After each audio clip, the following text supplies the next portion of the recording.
Contribuyentes en Chicago pagarán más impuestos para cubrir faltante del fondo de pensión de los empleados públicos.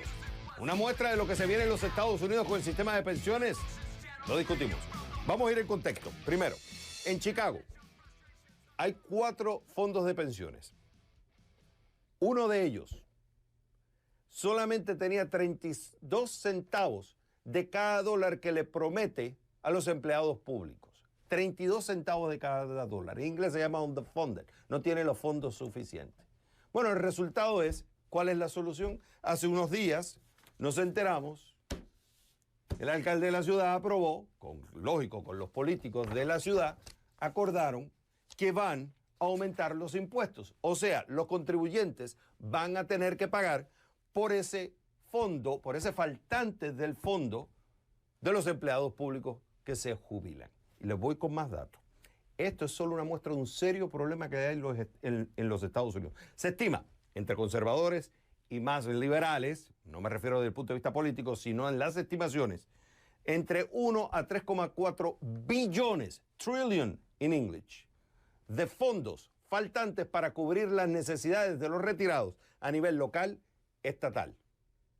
Para que tengan una idea, de cada dólar que se le promete a los retirados a nivel estatal y local, solamente hay 75 centavos en promedio. El caso de Chicago es un caso extremo, patético, pero la realidad es que hay muchos así en los Estados Unidos. Y les digo más, a nivel federal, Seguro Social, se estima que hay 10 billones. El Seguro Social que todos pagamos como impuesto para tener el 35% del total de ingresos que vamos a necesitar en el retiro, 10 billones de dólares por debajo de lo que se ha prometido. Hay una seria crisis de pensiones en los Estados Unidos. Vamos con Juan Carlos Hidalgo, del Cato Institute. Juan Carlos, como siempre, es un gusto tenerte en el programa. Buenas noches. Es cierto que parte de las caídas en los fondos se debe a la caída en los rendimientos en el mercado, porque acuérdate que eso dinero se invierte y el mercado, ellos estiman un rendimiento, pero el mercado no ha estado dando lo suficiente. Hubo una burbuja, el dot-com a principios del 2000, y hubo la crisis financiera. Pero el problema es de fondo, ¿o estoy equivocado? No, hay un problema estructural sin duda alguna, y es el hecho de que, por lo menos en estos fondos municipales y estatales, las negociaciones que se dan entre los sindicatos y los estados y las ciudades, usualmente las dos partes representadas son políticos por un lado y sindicatos por el otro, y muchas veces sindicatos que financian las campañas políticas de esos políticos con los que están negociando. Ese es uno de los incentivos perversos de estas convenciones colectivas. Entonces, esto resulta en que efectivamente los políticos terminen otorgando beneficios que no guardan relación alguna con las contribuciones que estos trabajadores hacen a sus fondos de pensiones. El caso de Chicago es el más claro, pero esto se repite a lo largo y ancho de todo el país, en donde efectivamente hay gente que se pensiona con hasta el 100% o un 90% de su último salario, y pueden pensionar en algunos casos hasta los 50 años, por lo cual pueden entonces recibir su pensión por hasta 30 años de acuerdo a la expectativa de vida que hay en Estados Unidos. Entonces hay un problema sistémico muy claro. Efectivamente, los rendimientos han caído en los últimos años. Recordemos que muchos de estos fondos, o todos estos fondos municipales y estatales, ponen su dinero en el mercado, y de acuerdo al rendimiento que reciban en el mercado, entonces gran parte de la pensión se paga, de hecho, con estos rendimientos. Sin embargo, también está ese problema sistémico que hay que discutir. El problema es que hemos visto en los últimos años y hemos discutido en este programa cómo tocar esos privilegios es altamente sensible. Recordemos lo que ocurrió en Wisconsin hace unos años, cuando el gobernador de Wisconsin dijo, bueno, lo siento, ustedes van a tener que contribuir más para su pensión, ya no se van a poder pensionar a los 50 años, sino que van a tener que pensionarse un poco más tarde, y eso le generó una parálisis y diversos esfuerzos por revocar el mandato del gobernador. Así que es una discusión que hay que tener a la luz también de lo que ocurre con la seguridad social. Y Xavier, ¿cuánto tiempo se dedicó en el debate de anoche a discutir estos temas? Nada. Todo lo que fue una publicidad política, y los serios problemas no se están tocando. Y es un serio problema. Yo no me quiero meter en eso, pero nosotros los medios de comunicación estamos haciendo un daño. En vez de hablar los problemas serios que están afectando a la gente de la calle, no se están hablando. Mira, esto salió recientemente en el periódico en California.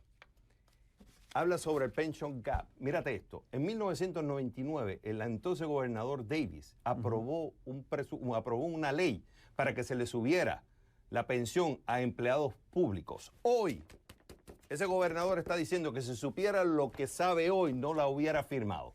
Pero ¿sabes qué? Los matemáticos en ese entonces venían hablando del problema, pero no le escucharon porque quienes estaban en el directorio eran los mismos interesados en el fondo de pensión, uniones o representantes de uniones.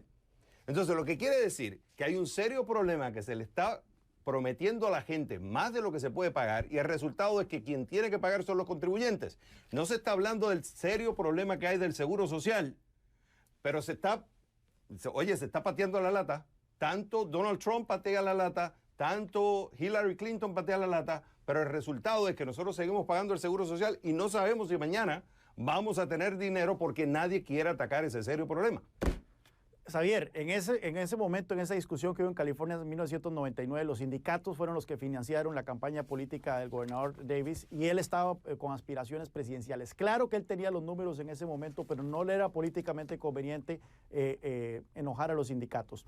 Vos mencionaste los números absolutos anteriormente, pongámoslos en términos proporcionales. Los unfunded liabilities, esos pasivos sin financiamiento, las promesas que se han hecho que no tienen recursos para respaldarlas. En el caso de seguridad social, representa un 75% del PIB. En el caso de los fondos de pensiones municipales y estatales, representa un 20% del PIB. En el caso de las pensiones federales, representa un 20% del PIB. Y en el caso del Medicaid, representa un 18% del PIB. Esto es a futuro, esto es una bomba de tiempo terrible. Por eso, cuando estamos hablando del tema de la deuda, recordemos que esto sin mencionar en lo que ya tenemos de deuda en el país, que es más del 100% del Producto Interno Bruto. Por eso cuando uno oye a comentaristas como Paul Krugman y demás decir, mira, la deuda no importa que esté por encima del 100%. Cuando uno ve las tendencias demográficas y uno ve las tendencias de estos programas que no tienen financiamientos, uno ve el nivel de irresponsabilidad que cometen muchos de estos comentaristas al de decir que la deuda no importa en el contexto en el que estamos. Y te voy a decir una cosa, Juan Carlos, el problema no tan solo los fondos de pensiones, sino incluso los empleados en las empresas privadas. El problema de ahorro es serio.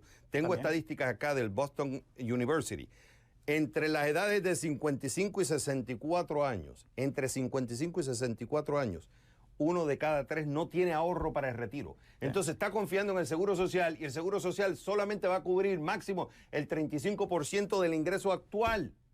Otros tienen, la mediana son $110,000. Con $110,000 tú no vas a poder cubrir una jubilación que cada vez vive más años, donde vas a depender y necesitar de grandes cantidades de dinero para cubrir tus necesidades de salud. Este es un serio problema, pero no se está discutiendo. Pero sí estamos hablando de publicidad política. Juan Carlos Hidalgo de Cato Institute, como siempre, es un gusto tenerte en el programa. Buenas noches, Xavier.